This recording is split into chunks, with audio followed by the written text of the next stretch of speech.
You're listening to Rebel Spirituality with me, Sam Goldfinch. Here's the truth. Wisdom doesn't follow rules. So each week we're going to explore what it means to wake up your way so you can live a more peaceful, creative and inspired life no matter your circumstances. It's time to blaze your unique path to truth. Hey dear friends. So over the course of the last few weeks and months, I have said this thing quite a lot, which is no one escapes the human condition.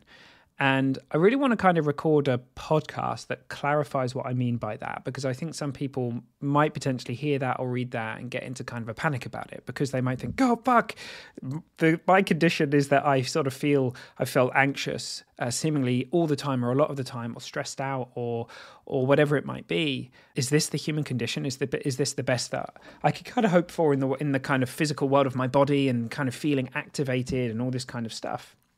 And I just want to kind of speak to that, because that's absolutely not what I mean. I'm not saying that, what we have now is the best we've got in terms of how we're going to feel in our bodies or anything like that, or that we can't process. Maybe process is the wrong word, but we can't alchemize, feelings or emotions or trauma or anything like that. That's not what I'm saying. There can absolutely be a continual settling of the system. It's been my experience. And I think the more we see the difference between what's true for us and what is a process, the more that settling actually happens. So what's true is the being that you are, the knowing, the experience of awareness that you are. That's what's true. That's the unchanging. And to see that again and again and to recognize that, and that to kind of become more familiar and to become more live and active and to permeate your day-to-day is an incredibly powerful thing. And of course, there's also this kind of process that's happening at the ego level, at the ego self. So the ego relies on time. If you think about it, the self-concept that we have, which isn't a solid fixed thing, it's not an object, it's a process. It changes and it shifts, and through the power of an insight, we can have a shift in our self-concept, and things can look completely different to us. 1 minute they look one way, the next minute they look completely different, because we move closer to how life works. And that's amazing, right? But that process will continue, right? So we will shed some beliefs, we will gain some more beliefs, we will have assumptions and presumptions and stories. And there will be this part of us that feels like it has a history, feels like it has potentially a future up there. But all of that is the process, right? That's not what's true. What's true is now. What's true is you, right here where your hands are. The awareness that you are, that's what's true. And so knowing that is always going to be the most freeing thing. And it's going to allow us to know the truth of our being, to know who we really are, so that the process, it doesn't feel like all of us, because things are going to appear on the screen of us. That's kind of what I mean by the human condition. Something's going to happen in our life, and of course we're going to feel sad, or of course we're going to feel grief, or we're going to feel joy. It's there's no predetermined moment that says, oh, well, this circumstance will cause that in someone, because we're not feeling our circumstances. We're feeling life from the inside, and of course filtering through our conditioning and the power of the special effects department. But we're going to feel stuff. The idea that we would kind of get to a point where we escape all of that, where we never feel anger or never feel sad or never feel grief, just seems like a fallacy to me.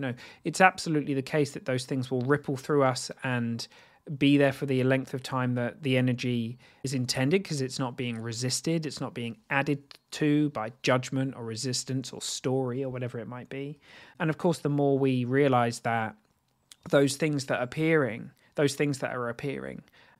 are not the truth of us, are not the full truth of us, and that they're safe to experience. Our psychological experience is safe, the emotions and those things are safe.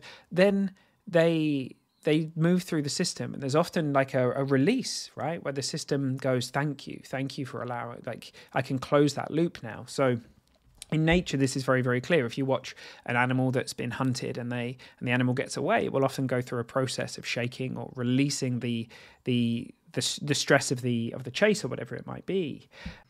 And they don't have a story around that being unsafe. They don't have a story that says, I need to lock this down and never talk about this or not feel this right now, which of course is completely innocent. If any of us are in that way, and if we're in the process of seeing that, that's amazing.